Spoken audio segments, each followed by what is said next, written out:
हम लोग भगवान से हमेशा कुछ ना कुछ मांगते रहते हैं। हमारे मांगने का कभी अंत नहीं होता।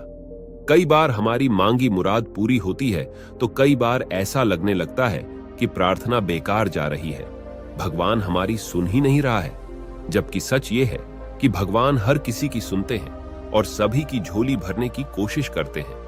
लेकिन जब झोली भरी हो या आपको भरी झोली को खाली करने का तरीका नहीं मालूम हो तो भगवान यही सोचता है कि इसे देने का भी क्या फायदा।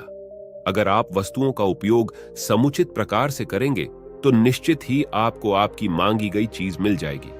लेकिन अगर आप उपयोग करना ही नहीं जानेंगे तो वस्तु लेकर करेंगे क्या?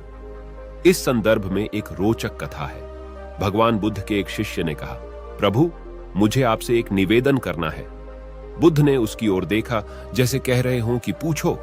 शिष्य ने कहा कि मेरे वस्त्र पुराने हो चुके हैं, अब ये पहनने लायक नहीं रहे, मुझे नए वस्त्र चाहिए। बुद्ध ने शिष्य के वस्त्रों की ओर देखा। वस्त्र सचमुच बिल्कुल जीर्ण हो चुके थे। बुद्ध ने दूसरे शिष्य से नए वस्त्र लाने के लिए कहा।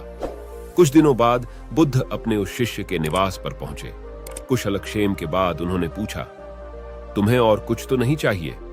शिष्य ने कहा कि मैं इन वस्त्रों में बिल्कुल आराम से हूं, मुझे और कुछ नहीं चाहिए। अब बुद्ध और शिष्य का संवाद शुरू हुआ जो इस प्रकार था। बुद्ध, अब जबकि तुम्हारे पास नए वस्त्र हैं तो तुमने पुराने वस्त्रों का क्या किया? शिष्य, मैं अब उसे ओढ़ता हूं। बुद्ध, ओढ़ने के पुराने वस्त्रों का क्या किया? शिष्य, जी, मैंने उसे खिड़की पर लगा दिया है।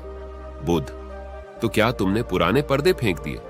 शिष्य, जी नहीं, मैंने उसके 4 टुकड़े किए। रसोई में उनका इस्तेमाल चूल्हे पर से गर्म पतीलों को उतारने के लिए करता हूं। बुद्ध, तो फिर रसोई के पुराने कपड़ों का क्या किया?